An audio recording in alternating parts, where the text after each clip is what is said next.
I'm Brian Foster, and this is the Grindhouse Institute. On each episode of this podcast, Jeremy Floyd and I program a triple feature movie night. Each of the movies share common themes, and we discuss them here. We're happy you could join us for today's block we call Kurosawa Noir. While we've touched on his work in previous episodes, we have barely scratched the surface of what Akira Kurosawa has achieved in cinema. While most know him for his work in the world of the samurai period piece, Kurosawa's library of work extends beyond that singular genre. Today we'll be taking a look at 3 Kurosawa films that fall squarely within the film noir category. Utilizing the classic visual and pulp style that is indicative of the genre, Kurosawa is able to comment on his own experiences within Japanese culture while providing a masterclass in noir storytelling. After his sidearm is stolen and is connected to multiple shootings, a young and inexperienced detective works with a veteran on the force to locate the stolen weapon from the depths of post-war Tokyo's slums and seedy criminal underworld. Toshiro Mifune and Takashi Shimura team up in 1949's Stray Dog. After the mysterious suicide of one of its high-ranking executives, Public Corporation finds itself squarely in the crosshairs of the media and the secretary to the vice president, who may or may not be who he says he is. Toshiro Mifune is on the revenge path in 1960's The Bad Sleep Well. Kingo Gondo, a wealthy shoemaker, is forced to make a no-win decision when a kidnapper mistakenly abducts his chauffeur's son. Paying the ransom may save the boy, but would financially ruin Gondo's family. Toshiro Mifune must work with Tatsuya Nakadai to save the boy in 1963's High and Low. Thank you for listening to the Grindhouse Institute. Please enjoy.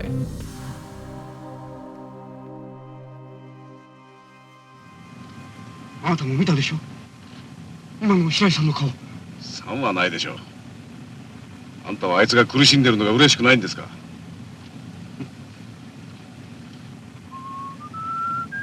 All right, welcome back to the Grindhouse Institute. I'm your host, Brian Foster, and with me as always is Jeremy Floyd. Hello, and how are you? Mush mushy. Nice. Yeah. I've been studying my Japanese since the last time we did it. All Japanese episode. So clearly we're doing some Japanese movies today. A very exciting show that focuses on a genre of Kurosawa films that I did not even know that he had even attempted to create. Like, this is... it was amazing to see these. Yeah. We are focused on Kurosawa's noir films, 3 of them specifically. From 1949, we've got Stray Dog, 1960's The Bad Sleep Well, and 1963's High and Low. Yet again, movies that I have never heard of. I'm so glad we could talk about them today, and talking about them with us is a very special guest. Jeremy, would you like to do the intro? Yeah, been wanting to try and get this guy on for a little while here. Buddy of mine, storyboard artist, illustrator, and appreciator of all things Kurosawa, David Green. Hello, everybody. I'm David Green. I've known Jeremy for a while. I haven't seen him in a while, but we do chat every once in a while online like everybody else, you know. But yeah, we were going back and forth about movies, and he asked me, and I said, sure. And like, I only hadn't seen one of these films. So you're a Kurosawa fan before this. Yeah. So I just want to say that as someone that knows Kurosawa, I just knew him as the guy that films samurai films. Not that I'm downplaying that in any way. Those are great films.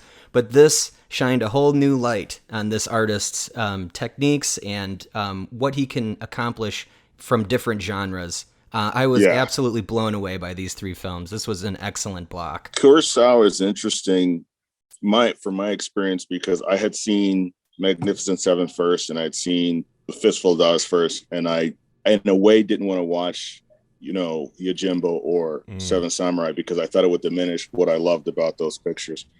So it took me years to watch those films. My first Kurosawa film is actually Stray Dog. Oh, wow. Yeah. And then, and so but I hadn't seen it in like 20 years. So rewatching it, it still held up, you know, still very good. Mm-hmm. But like, no, Kurosawa is, once I got on a roll of watching his films, I was floored by his level of storytelling and pacing, and especially blocking, the way he could put the characters, and he'll have 8 characters on screen moving around, and each one of them is doing something significant. Yeah, I mean, in one take. Right. Exactly. A lot of oneers, and Jeremy, you've brought this up before. The oneers that you don't notice that they're oneers, right? That happens so smoothly, and that's exactly what he achieves. That's patience. That a lot of directors, I always say, I'm so critical of a lot of modern films because I say if you're going to make a move, it's not something you need to make a move, and we just shouldn't know what's happening.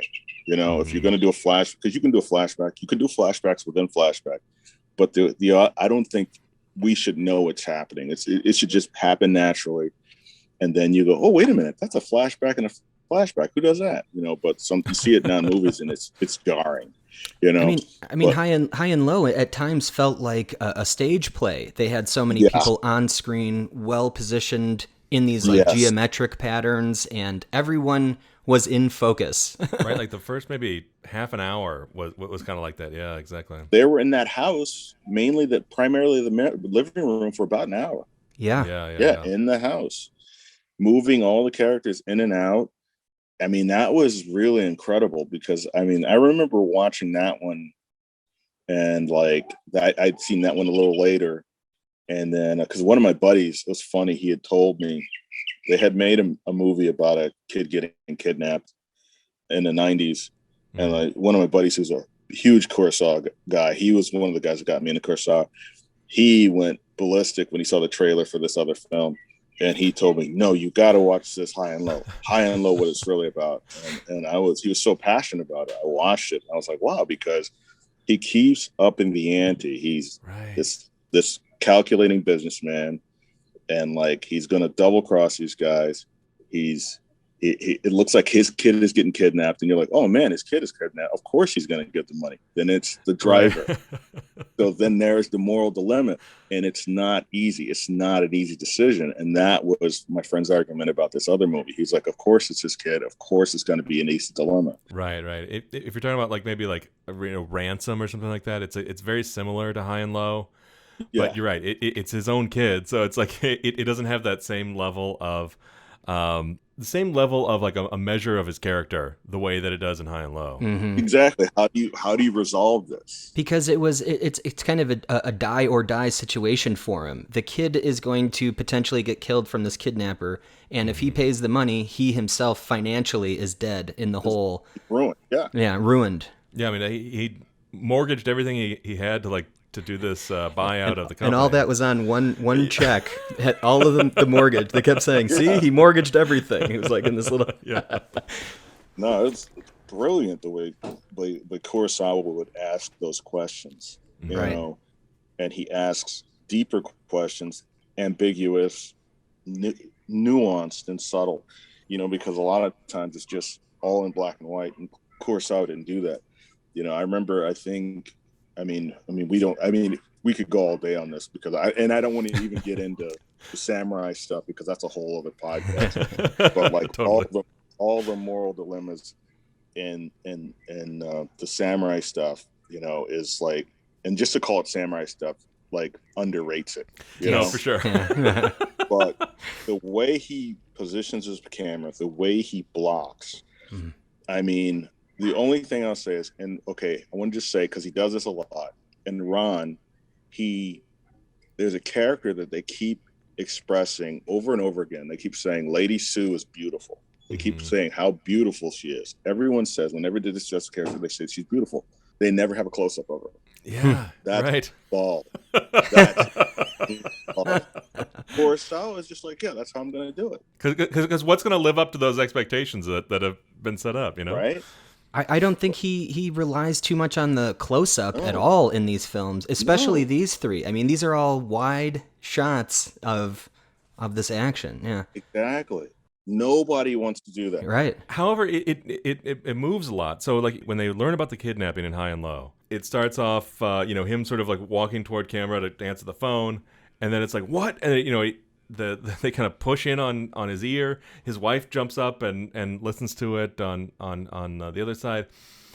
And then as he stands, his wife like moves to the other side so she can keep hearing what's on the phone. And like, but they move in and out of that really close to camera, sort of a close up, and then into like these wide spaces, all in sort of one shot. But it feels like several setups. Mm-hmm. Yeah, it's kind of like how we were talking about Brian, how we were talking about Indiana Jones the other day with Raiders, how there are all those moments, especially during the the drinking contest, Yes. right, where it's like it's like 14 different setups, but all in one shot, but it feels like you're going through and like cutting to all of those shots. Yeah, no edits at all. Yeah. As opposed to like having it be, I don't know what, a show-offy one-er. It's the editor's dream and the cinematographer's nightmare. Well, I mean, he did these crazy things where he would move, like you're talking about, him on the phone and close on him, and his wife's here, and then hanging in the corner on the edge is the chauffeur, and he's looking terrified. Yeah. So you have all these elements. You have the tension, you have support, and then you have absolute terror. Often, and the guy, and then he has his assistant guy who's the snake. And he's just lingering. Yeah. Too. but like, Kurosawa is, I mean, just the attention to detail. And like I said, it has to be stuff, if it's profound, that you don't notice really the first time. Sure. You just kind of watch, and like if he does a close up, it's deliberate.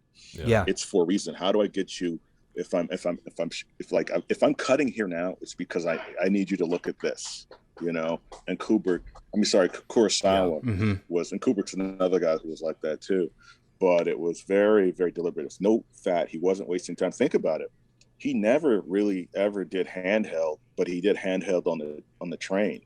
And that's the first time I noticed it. I was like, oh my God, he's using handheld. Because everybody does these sloppy, shaky handheld shots now. But I think there was some in Stray Dog. And I mean, if we could go to that one real quick, that one felt a little bit different than these films and felt more like it was almost like off the tripod a little bit, mostly because when Mifune's lead character, when he's kind of in that seedy underworld to try to find where that gun dealer might be or where the dealings might happen, where he could find his cult, there's these shots of him walking through the streets. There's some that are following him, and it kind of is this like interesting mix of like a really well composed like dolly shot, and then there's that like handheld shaky to kind of give, I would assume, a bit of unease. There was definite intention behind everything he did. Nothing felt like a stolen shot, Exactly, Right. Or just I don't know what to do, so I'll put slow motion. Yeah, no, it's funny because when I storyboard, I'm like, sometimes every once in a while, I've amazed the director, and they're asking me about where are my shots, and I just go old movies. Usually it's just old movies, and like David Fincher, because he's my favorite right now. David Fincher's like my favorite director. So, but usually, just setups. I like setups like that. I like deliberate setups that, like, if the camera moves or if it's cut or if it's a close-up, well, A, you don't notice it, and B, it's for a reason. You know, it's not just, I mean, think of the 1,000 setups they would have if this was like a lesser skilled director and just trying to show the tension in the house, just all the cutting to the driver, cutting to the cops, cutting to them. I mean, literally cutting to them setting up, recording the kidnappers. They have all these inserts of them pressing buttons on the phone. Speaking of sort of the Fincher idea, like in High and Low, they had, especially in that first hour, like we're talking about, where it's like from the Gondo character, the Toshiro Mifune character, from his perspective, I mean, there were all these like moments where it was like these really long takes, and apparently like what they were doing was they were shooting with either 2 or 3 cameras to capture all those moments, and then they would cut around when they need to, but they would try to do the sort of whole 8-9 minute scenes, and just capture them all that way. And apparently that's also the way Fincher works, is to run these really long scenes and then sort of cut around those things. Yeah. 何3000万円番号の揃ったのごめんだ。1万円札で1000枚。ちょっと待ってくれ Just to kind of set the table on this discussion on these 3 movies in particular, Kurosawa only did a few. I mean, he did something like 30 movies, and maybe 8 of them were sort of set in his own time, right? Yes. And these 3 sort of fit into this film noir thing. Maybe we could have also included Drunken Angel in that. But, they all had this sort of cynicism to them, and, this idea that, like, sort of, a critical gaze. Part of the thing about film noir is that, like, a lot of film noirs were made by, European expats who had to, flee Germany and all these things. Yeah. And they would be looking at American society through this different lens, and they'd be able to be more critical about it than perhaps those who were sort of born and raised here. Kurosawa was sort of able to do that with his own culture, Right. without having to have that remove.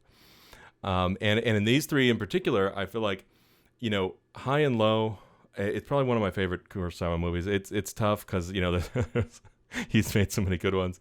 But this one's definitely up there. But what's great about this one is that, like, the first half of the movie and the second half of the movie, they feel kind of like different movies. Absolutely. And the first half is The Bad Sleep Well, and the second half is Stray Dog. And it's like, so like Right. the way that they all kind of, come together worked out a little more perfectly than I had anticipated when we first talked about this one. Yeah. It's funny because I'd seen Stray Dog and High and Low. The Bad Sleep Well, I had not seen before. I actually have started it. I started it years ago. I got through the wedding, and then I just didn't finish it. And this time I actually finished it. And like what I did like was, of course I was really good at setups, callbacks, and then payoffs. Yeah, exactly. Because one of my buddies had told me, because I come out of every movie complaining, and because I'm a visual designer, so I'm not a writer. I'm a visual designer, and we were coming out of like the most critically acclaimed whatever, and I was complaining, and he just simply said, "You hate exposition." Ah, okay. A lot of times when you're watching a sci-fi movie now, the effects guys get an insane amount of, they get a budget that's insane, and then they can show off, and then they'll put a character in there, and he's impressed by what he's seeing too, and he can't believe it. And I'm like, well, if you live in this world, Right. And then they got to start explaining it. Yeah, it should be yeah. So he explained to me how much I hate exposition, and I thought he was absolutely right, because one of my favorite things in The Bad Sleep Well was the opening is during the wedding, and I hope this is a spoiler. I'm ruining this. Spoil away. So she's walking. The bride to be is walking, and she's walking funny, but we don't know why yet. The reporters are watching her. And they're watching her walk by. Then they look down. We cut, and we see her foot. That's just awesome. I mean, that's how you do that. Right. It's a visual medium, right? Yeah. Exactly, because it's perfect for that. Because I think a lot of times it's because then we get to the exposition, then we see her fall. We see Toshiro Mifune try to catch her, and everybody's trying to help her up. Then they explain it, and they're telling kind of awful jokes about his intentions and this, that, and the other.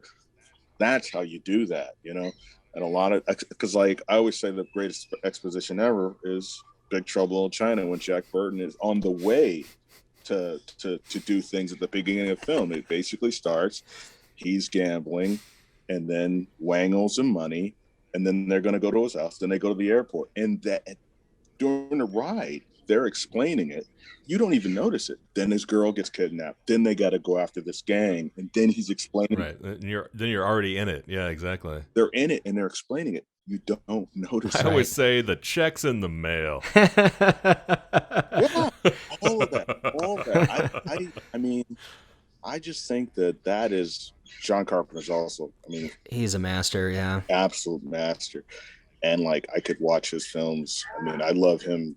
His films so much, but like, he master storyteller, doesn't get into silly just wasting time on film. He just mastered. But like, that's exposition I like. But if the characters are just sitting around talking heads, I want to go to sleep. You know? Yeah, I feel like every character in these movies were so specific and individual. They were all individuals, so you knew exactly. You weren't confused by who was talking or who the character was. And I really want to Mifune. First of all, he's excellent. This actor can speak or could speak volumes with his eyes. He didn't need to say much at all in these films, and but even when he spoke, it was incredibly powerful. That gritty voice he's got, you know. Right. 悪を憎むのは難しいよ。憎しみをかきたてて、俺自身悪にならなきゃできない。He's playing 3 different types of guys in these Totally movies, different. which friggin' make completely different, completely convincing each guy. And the way he walks around as Gondo, just strides through this house like a bull. Yeah. Very subtle and stray dog, and he's racked with guilt, and he's forceful, he's purposeful.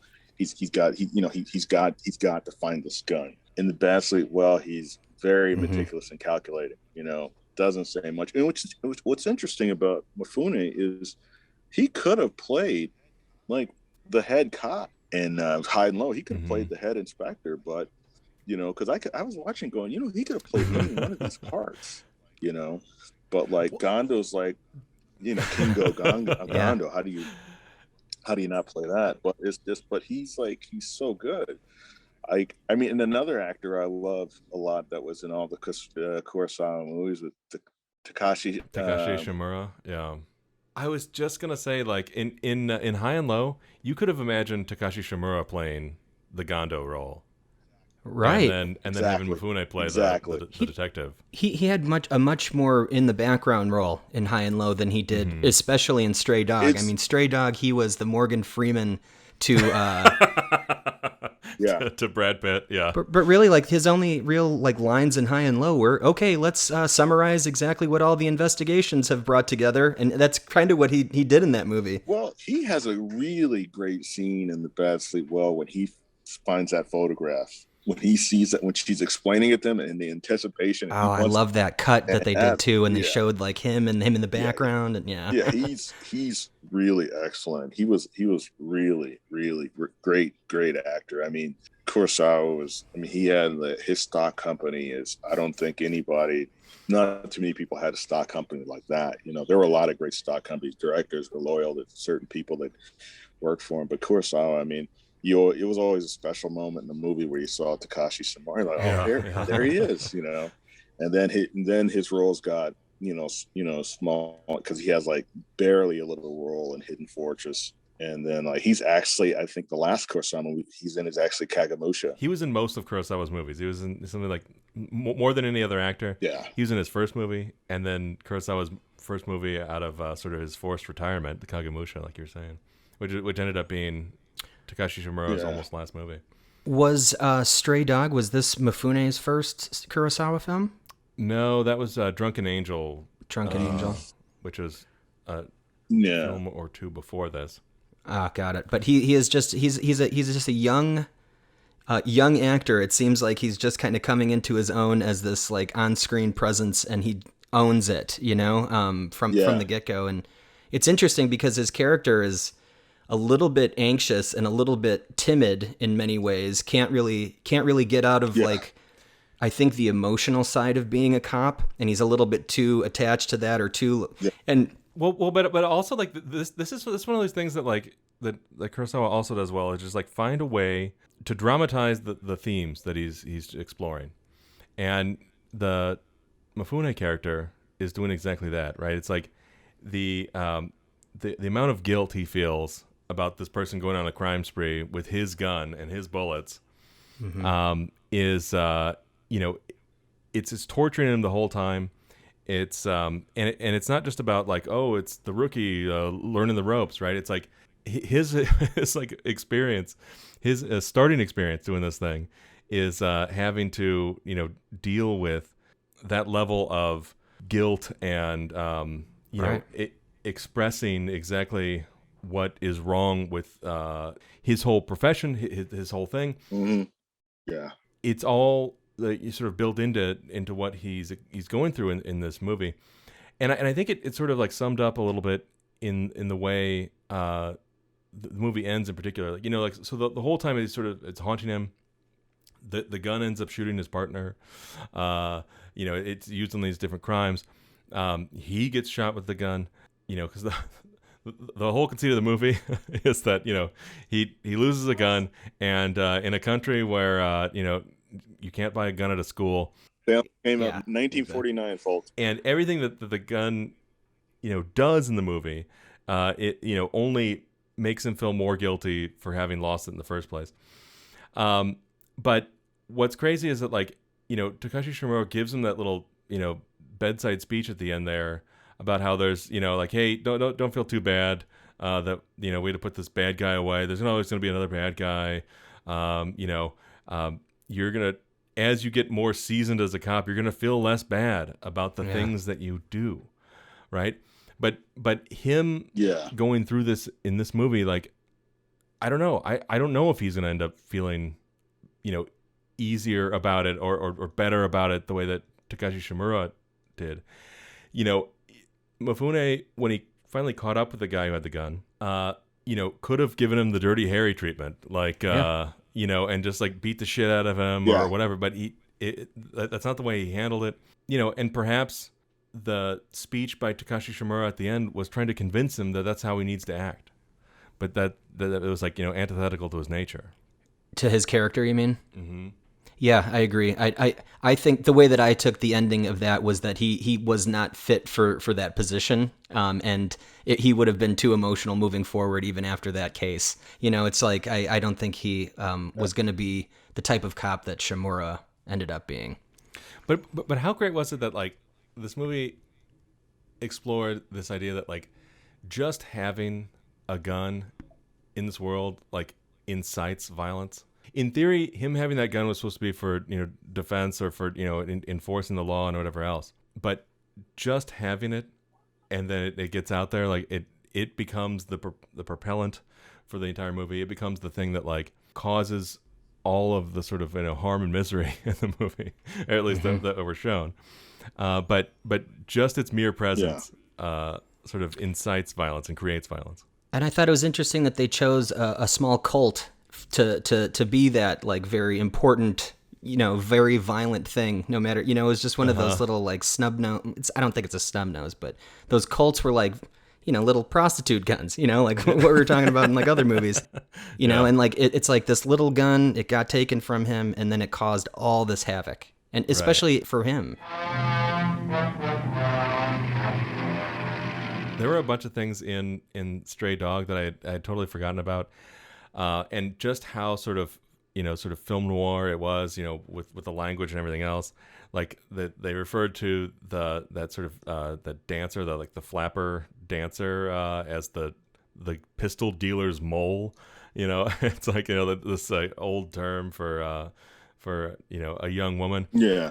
They had all these lines about you're as slippery as the eels on the menu here, right? It's all this great pulp language. Clearly Kurosawa loved the pulps. Yojimbo, probably one of his most famous movies, ripped off a pulp novel, the Dashiell Hammett's Red Harvest. Yeah. And High and Low was based on an Ed McBain. Although I guess kind of like Yojimbo, he kind of took the core idea and then just ran with it and kind of threw everything else out. But one last quick thing on the guilt thing with the gun was talking about Mifune's character. It's he had that exchange in the middle of the movie when he went over for dinner at Takashi Shimura's house, and it was talking about how there's no bad men, only bad situations. And he's I feel bad for this guy who stole the gun. That also sort of bolsters the idea that at the end of the movie maybe he's not going to be turned into the detective Saito or whatever the Takashi Shimura's character's name was. Soto, I think. Anyway, I agree. I don't think he had that hardened future in his life. I think that he was probably going to choose a different profession, to be honest. Yeah, and then I think as much as the Takashi Shimura, the Toshiro Mifune character, as much as he was feeling the guilt throughout the entire movie in Stray Dog, it's so interesting to juxtapose that with him in Bad Sleep Well, where he's driven by this, pure revenge or whatever. He has to keep a photo of his dead father, like smashed with a broken neck and blood all over it that they never show, but they described it. Another thing, like you're saying, David, he never shows. But it's like, he had to keep that to like stoke the flames of his like, vengeance, and he's like obsessed with this, right? I mean, think about it. Kurosawa basically gave all of that to Mifune to wear on his face. Yeah. Not show an entire scene of him jumping out a window and all the glass breaking and all that. Just there's a basketball game going on. No worries. I didn't know if you heard it.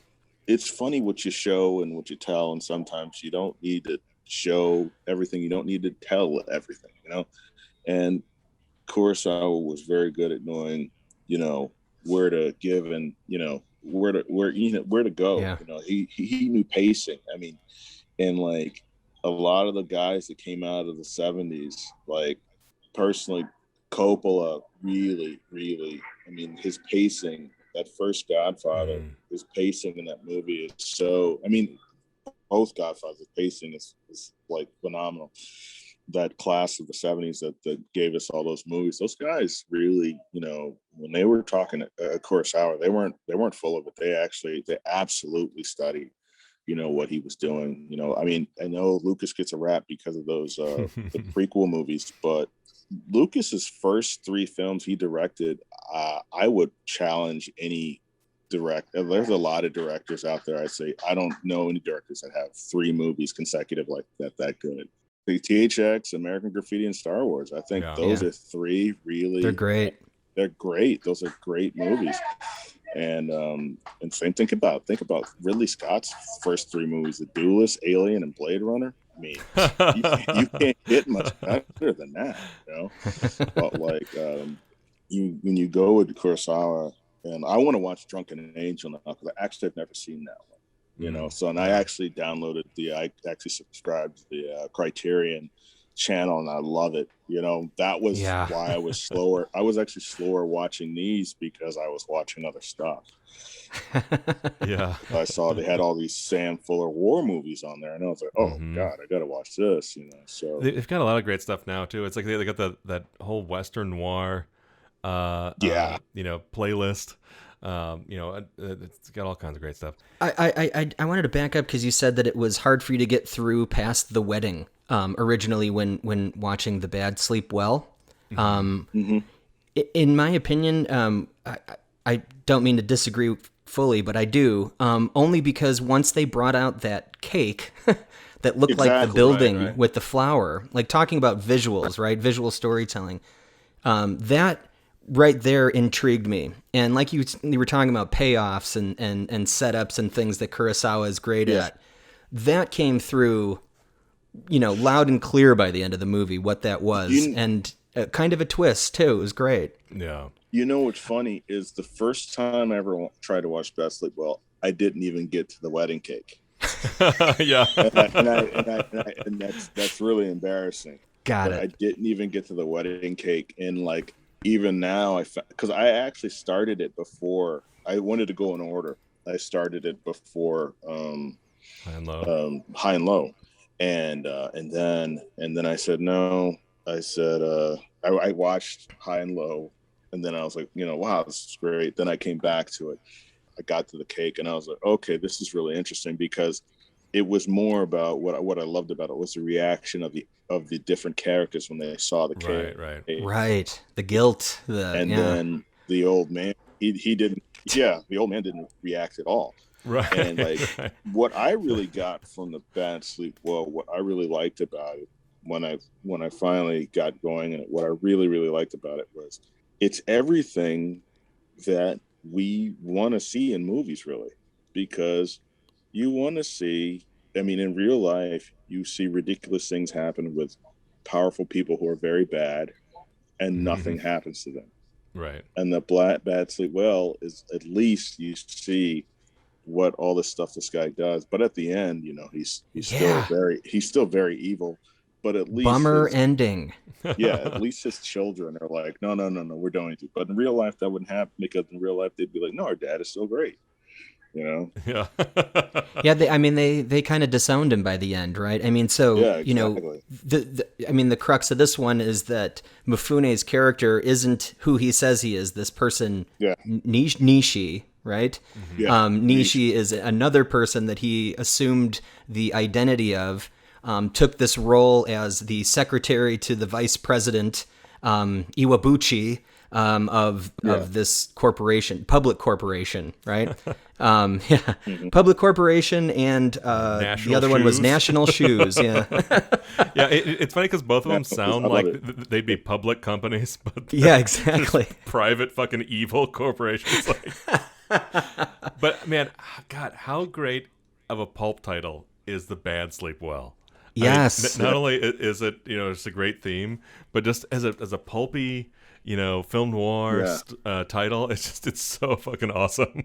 I mean, I don't know what it is in Japanese, but like the English translation is perfect. The story seemed familiar to me as I was watching it, and looking online about the film afterward to try to prepare for this. This was very much inspired by Hamlet. And that's kind of where the basis for this story came from, and that totally clicked for me. The kind of the revenge for the father that wasn't really, or of the illegitimate son avenging his father's death. Okay. Very interesting story. It's funny because this would have been like the third Shakespearean adaptation that he did, right? Yeah. It's like Throne of Blood, Spider's Castle, Throne of Blood, and then Ron, of course. Yeah, Ron. Yeah, and Ron's Ron Macbeth, right? King Lear. Ron might. I think I saw Ron before I saw Yojimbo. I actually saw Ron before I saw all the older ones that were right. The ones he was sort of really classic more period, famous for. Yeah. The last one I saw was Kagemusha, and I was pretty floored by Kagemusha. Yeah, you know what's funny? Like, I always feel like Kagemusha is like the sort of test run for Ron, but I watched it again recently, and you're right, it's so fucking good. Yeah. Anyway, sorry. It's funny. I've heard that. I've heard people say like that's his dress rehearsal for Ron, and I'm like, wow, what a dress rehearsal. Yeah. Let's shoot the rehearsal. Wow, it's pretty good. I'm not sure, Jeremy, you might have picked up on this, but at one point sorry, I'm going back to High and Low. Don't mean to jump around, but I forgot about this point. When they are listening to one of the phone recordings and they hear the trolley. Did you get The Fugitive out of that? Yeah, totally. Oh my God, I was like, oh, that's The Fugitive. That was. Well, I mean, so many movies I think ripped off High and Low. I mean, it's like, God, I mean, just on that for a second. Okay, obviously there's a Ransom. It's very much like a sort of 1-to-1 ripoff. Only somehow doing it worse because it's the moral dilemma isn't, do I pay for my own kid or do I pay for the chauffeur, my driver's kid? But then there's sort of like the house, the upstairs downstairs drama, the Cowboys and Indians kids. You can definitely see the influence on Parasite. Yeah.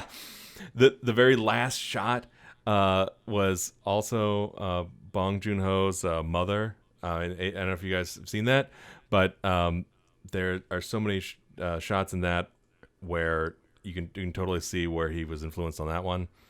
The fucking pink smoke. That was in incredible. A black and white movie, the pink smoke, Schindler's List, like right, like the pink sweater she had. Yeah, it's 2021, and I'm going apeshit over some pink smoke in a black and white film, and I was like, that was the best. That was incredible. That must have blown people's minds back in the day. Yeah, exactly.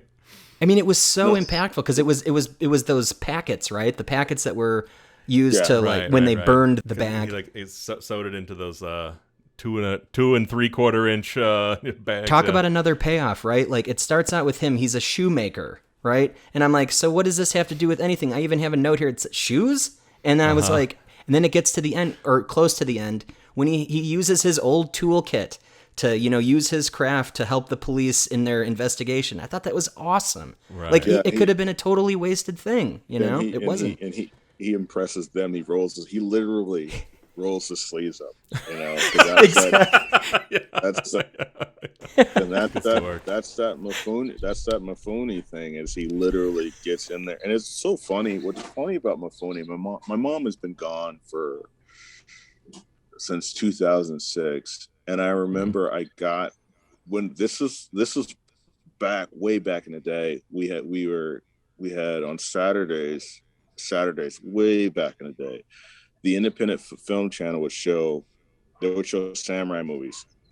And my mom had started watching the samurai movies because she watched all the westerns, and when she discovered Toshiro Mifune and absolutely fell in love with him.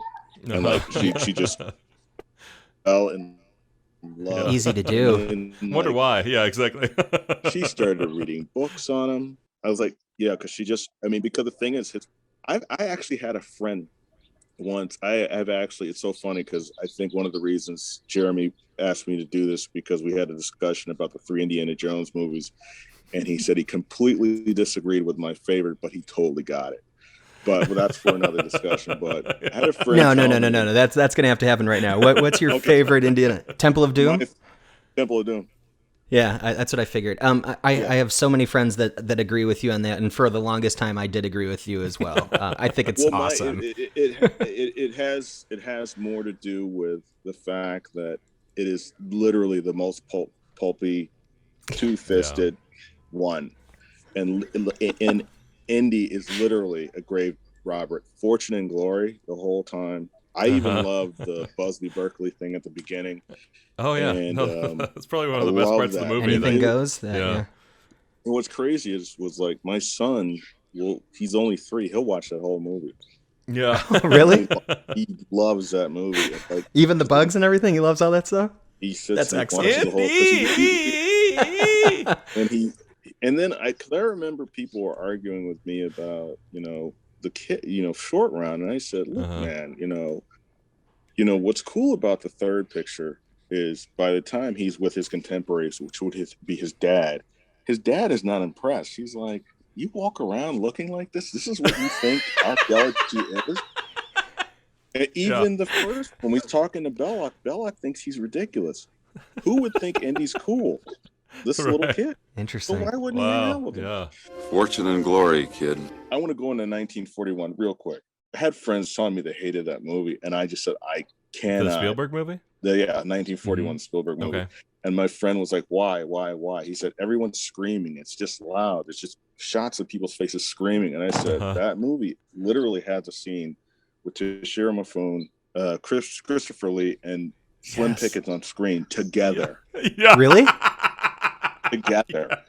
Right. I said, that scene alone with them on the screen together, that alone is like, all right, that's a great movie. That's one I've never seen from Spielberg. I've also heard mixed reviews. I highly recommend it. I say watch it. I mean, I think it is a lot of people on screen screaming into the camera, but it's still Spielberg, so it's very well made because he's such a good storyteller. I mean, he really knows how to put the camera. I mean, he does these insane wonders in that film. And it was written by the 2 Bobs, the Zemeckis and what's his face from Back to the Future and I Want to Hold Your Hand. And Bob Gale. Yeah. Gale. Yeah. Thank you.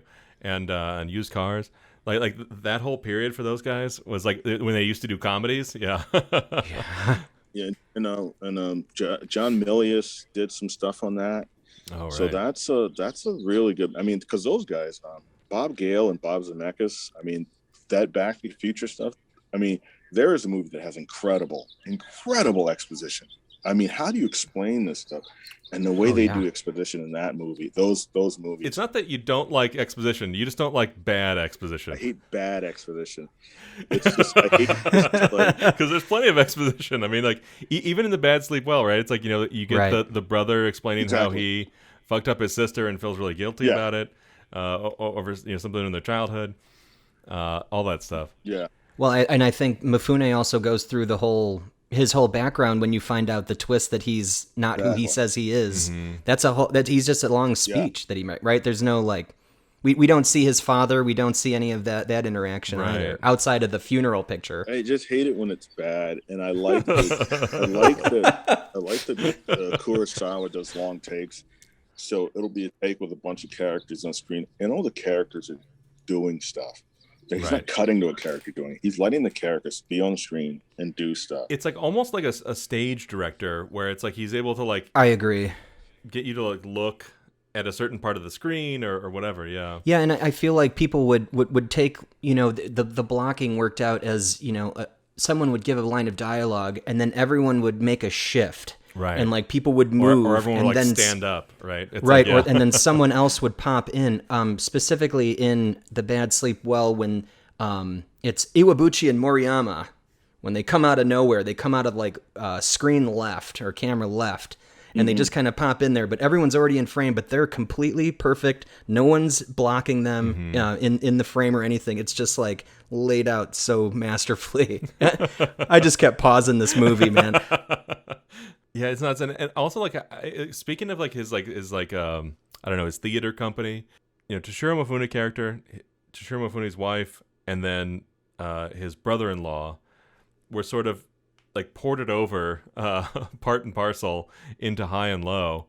Toshiro Mifune is like, his wife was the same character or the same actress, and then the brother-in-law was turned into his like assistant. But also, just in terms of Mifune's like transformation from 1960, which is the Bad Sleep Well, to 1963, where he put on all that weight and like you got the mustache going, and like he just it's not as if like, okay, well, that's just where he was age and weight wise at that time. It's just like he put that on for that character, and it totally paid off in the sense that like you could see the hard scrabbled years just in that guy's face, especially like when he's on the train and he's like holding those two briefcases. His entire life it's in those briefcases. Yeah, that needed to be 7.5 millimeters big or whatever. In that, yeah, right. Just so it could fit through the window. Right, that was great. Exactly.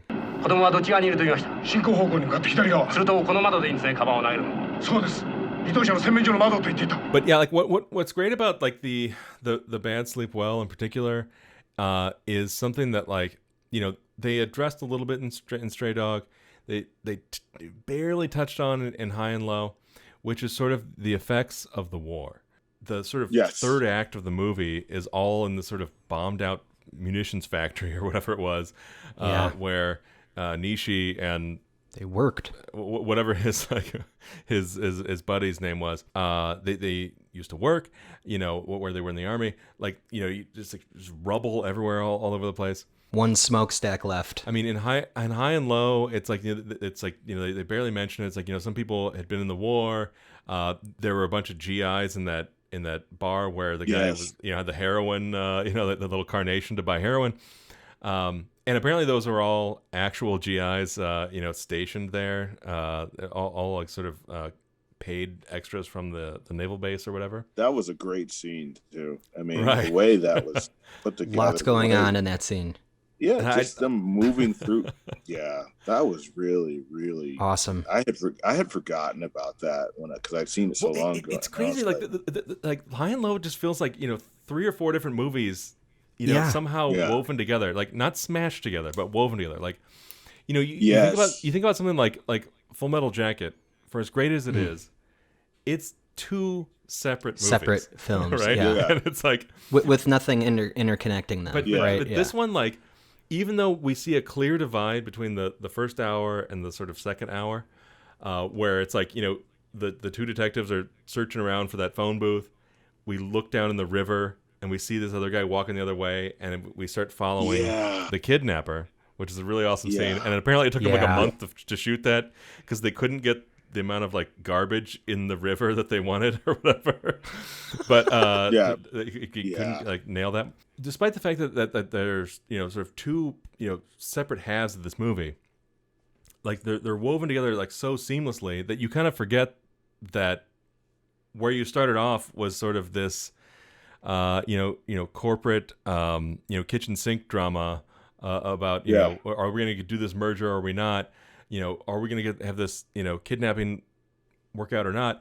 And then we're just like, we're following the detectives. We're following the kidnapper himself in sort of a, sort of omniscient view, I guess. Like it's not from the detective's perspective. And so it weaves all these different movies together, but does it seamlessly. It's like you don't notice that you're Yeah. you've like had the torch passed so many different times. It's interesting because, like you said, they could have done an entire movie about him taking over this shoe company.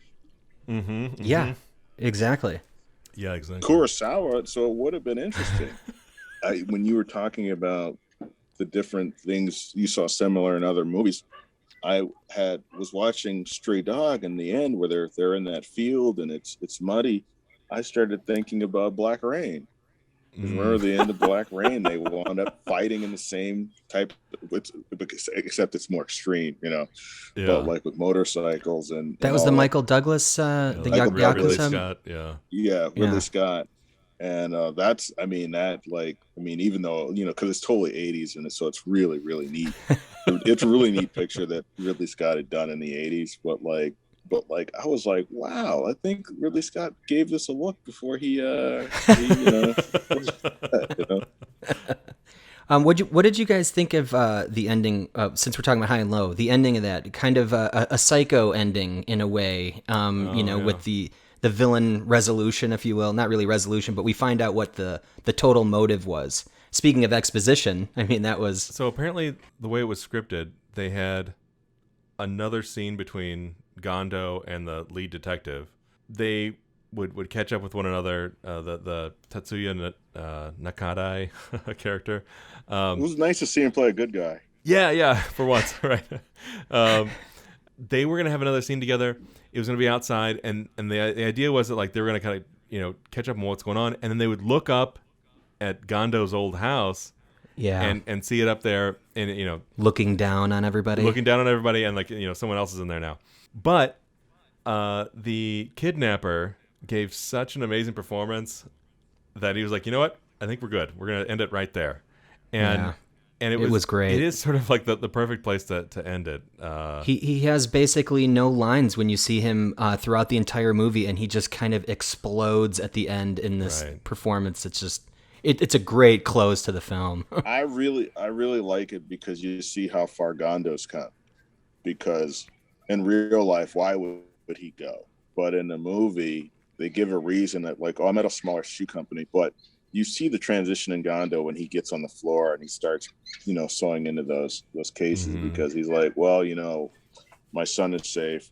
Like, yeah, I'm going to be ruined and all of that. But I can because his attitude, well, I could start over.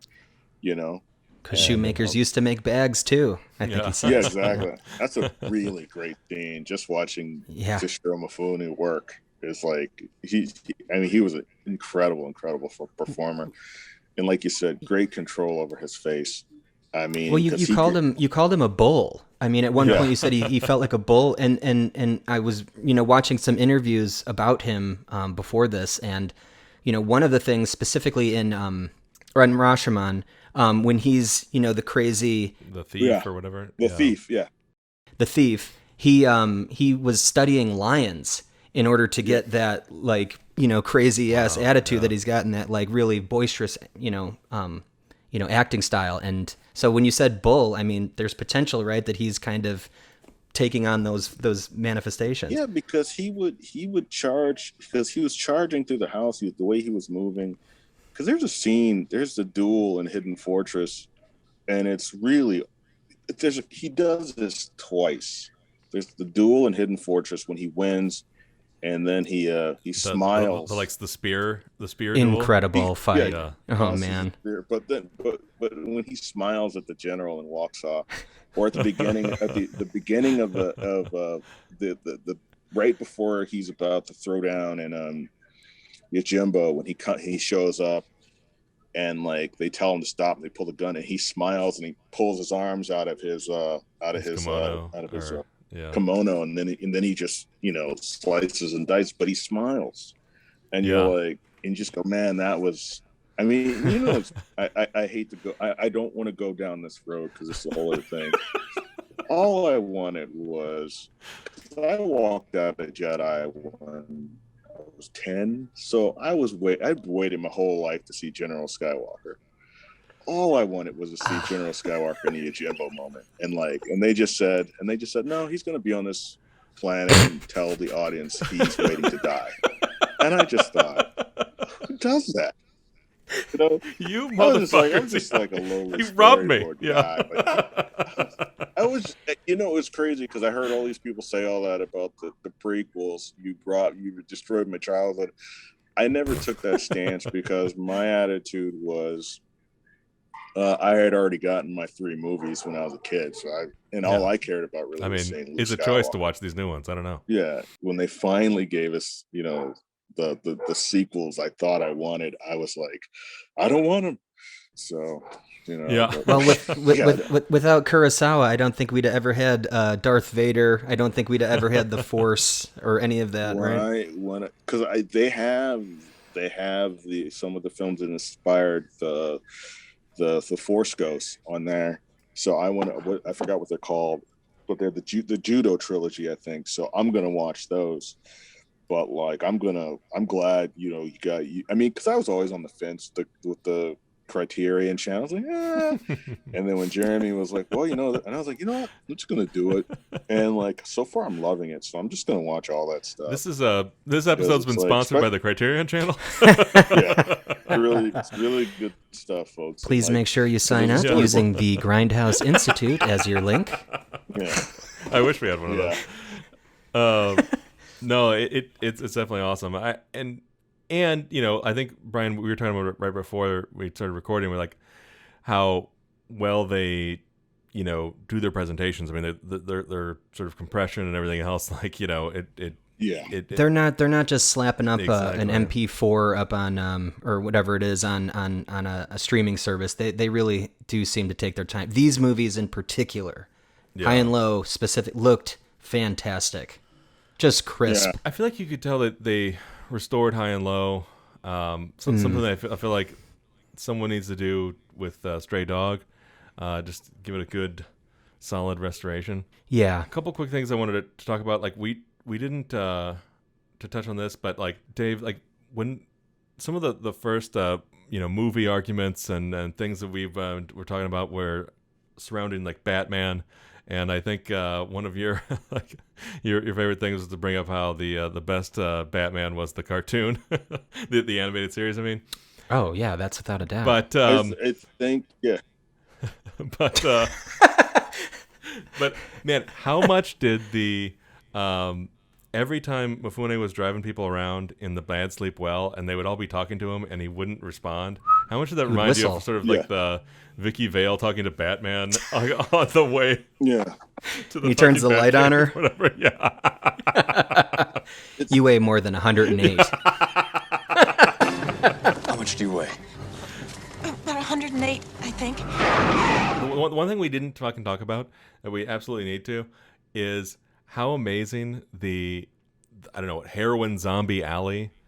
Okay, section was. Last Man on Earth, Night of the Living Dead. I've got that written down there. Right. Yeah, predates out them all, and you know that it's like was really incredible. Not only was it just like this like masterstroke to give the kidnapper those like mirrored sunglasses that like made him look unearthly, like Terminator-ish. Yeah, yeah, and you saw those crazy reflections and those like sort of slits in the glasses because there's like that one shaft of light illuminating him. But there was just that moment like right before he starts walking down that alley where you keep hearing these like moans and groans of all the sort of heroin addicts in that alley. Withdrawal, yeah. Experiencing withdrawal. Man, did that seem like it had quite an influence on future zombie movies. You know what was great was he put that they had that makeup on that made them look gaunt, and clearly it was makeup. It wasn't prosthetics. It was makeup, and they just shadow. And that was like, and Kurosawa always did that because he does that and he did it in Kagemusha. There's sections of there's a dream sequence that looks like a Vincent van Gogh painting. He did Torres' Descent into Madness and Ron. He's got the makeup and like he was really, really good at that. And like, and it's like that thing that Orson Welles would do. Orson Welles loved makeup and fake noses. And fake noses, yeah. That stuff's a lot of fun when you're watching a movie. Mm-hmm. That's why it's a ridiculous movie, but it's a lot of fun to watch. It's Coppola's Dracula is a lot of fun because of all that stuff. I love Coppola's Dracula. I love it. He just Yeah, does. me too. I mean, I just think Coppola had a lot of fun making that movie, and it shows on screen. You know, he was trying all kinds of different things, and like I really like how he did that. That was my favorite thing. Like you said, I'm glad you brought that up, the zombie scene, because I'm sorry, the heroin alley scene. It's a zombie scene. Like I mean, let's. It is a Night of the Living Dead scene. Yeah. Think about the staging where they move toward camera, and all of a sudden they move from silhouettes, and then their faces are illuminated. Yeah. I mean, wow. Well, that guy is. That's kind of what I was talking about, where it's like he had those mirrored glasses. He's a total silhouette, you know, and all you see are these like sort of like slits in his eyes, because there's this like one narrow light illuminating him, and then he steps into the light, and you kind of see what that whole thing meant, and you know it, and then he approaches the woman in withdrawal, you know, who's really close to camera, you know, and again, this is all deep focus, Right. And you know it was sort of beautiful the way it was sort of portrayed, and how the cops are sort of turned away by everyone in that alley.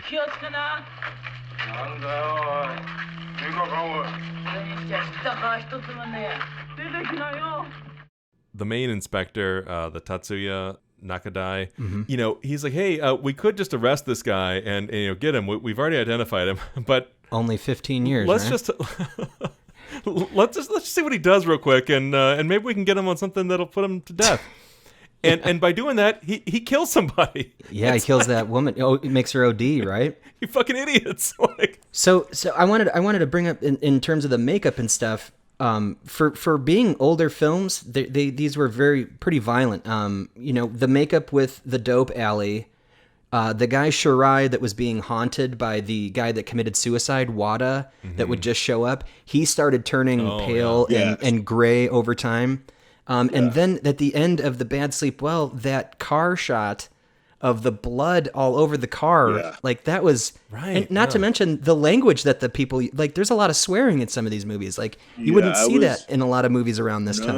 That was like, whoa, he just said call people assholes. Edgy, very edgy. Yeah, assholes. Yeah, they said shit and assholes quite a bit. Yeah. that's kind of the thing. And like you know, so right after Bad Sleep Well, he did Yojimbo and Sanjuro back to back, and then it was High and Low. Yojimbo is pretty violent, but Sanjuro in particular just has this, you know, crazy kill in it that certainly inspired a lot of 20 minutes of Kill Bill, right, where it's just like spraying blood everywhere. He wasn't shy with sort of being able to push some of those things, but you're right. I mean, I think in terms of what American movies were doing in 1960 or 1963, you know, it wasn't quite there yet with where it would go. Like, I mean, the Wild Bunch, you know, Bonnie and Clyde, Peck and Paw movies. Those are like, you know, very late 60s, like 68 and 69. Yeah. And then of course like the 70s, like things like sort of, you know, blossom from there. But in the early 60s, I mean, you're right. I mean, these types of things, like, you know, there'd be a lot of bloodless kills in in movies before that. Think about it. Most of the Dollars trilogy, they get shot, they spin, and then they fall, but they don't like show a lot of blood. And like Peckinpah was the one who was like, all right, Squibs. You know, squibs. I mean, when you do the Peckinpah podcast, I'm in. I'm in. All right, next week we're doing Peckinpah. Yeah, I don't know that I have to. I will rewatch, but I really don't have, because I remember I got into Peckinpah. I read a number of books on Sam Peckinpah. Just the shooting of just him filming the Wild Bunch, just how insane he was on that shoot, trying to get it right. That one, and I remember when I finally got to see what I feel is his most, I guess, 100% his purest expression is Bring Me the Head of Alfredo Garcia. Oh, right. You know?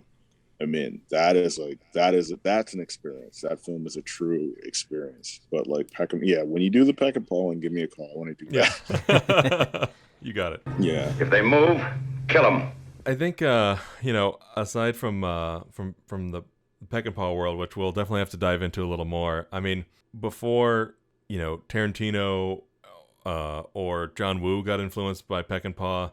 Peckinpah got influenced by, Kurosawa. Oh yeah, definitely. Was definitely one of those people who, like, he was sort of, I don't know if it was kind of a criticism, but he was considered, in Japan anyway, one of the more Western directors, right? Yeah. Like he had the sensibilities more so of, like, John Ford or something. Yeah. And, that was obviously, part of his influence. But, I think, like you were saying earlier, David, like the all those samurai movies are definitely for another discussion. In these ones in particular, it was pretty exciting to see that ill-defined genre of film noir sort of being interpreted by Kurosawa, like, again, like, sort of reflecting on his own culture, and definitely criticizing where he saw, like, the American military presence in Japan post-war, the way that corporate monopolies and just terrible situations were popping up.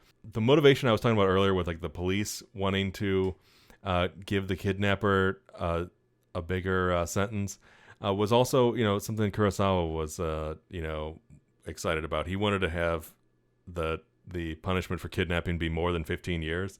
I guess that's some of his more vengeful side, which is interesting because normally those are the types of things that I feel like he is criticizing in his movies, but it seems like he wanted to expand the levels of punishment in his exploration of high and low. Anyway, it's interesting because there's cynicism, but there's still optimism in these three films.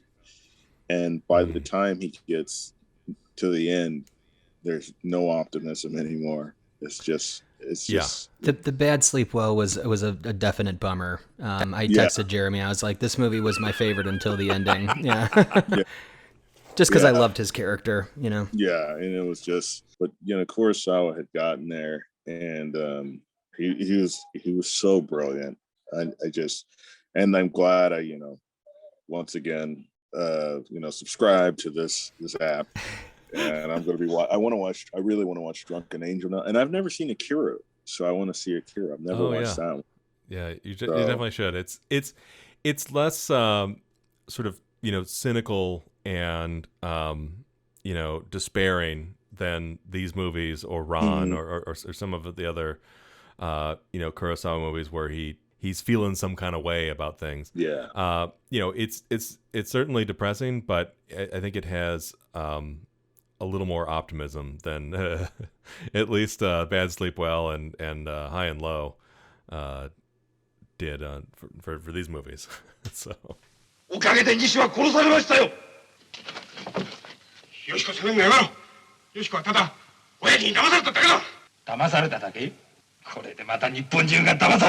All right, so to recap the show, yet again an amazing show. We watched Stray Dog from 1949, The Bad Sleep Well from 1960, and High and Low from 1963, all of Akira Kurosawa's, or some of his film noir from this era.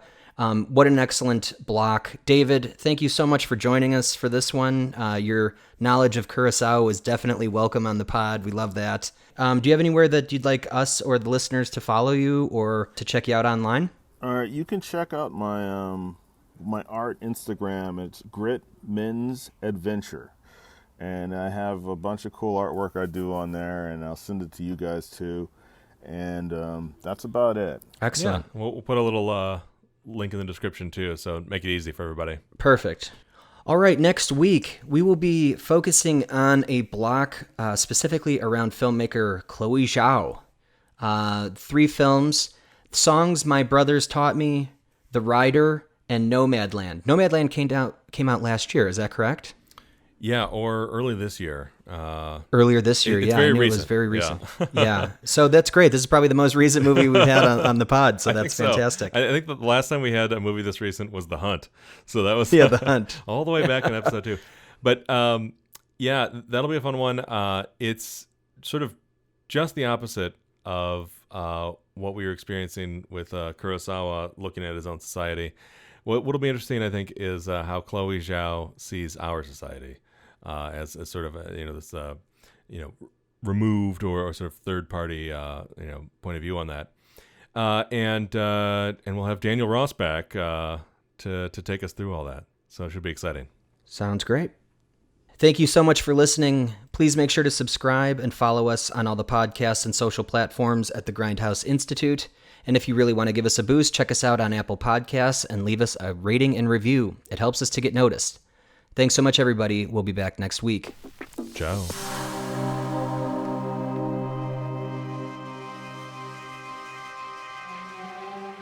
何人も捕まえてるうちにそんな干渉なんかなくなるよ。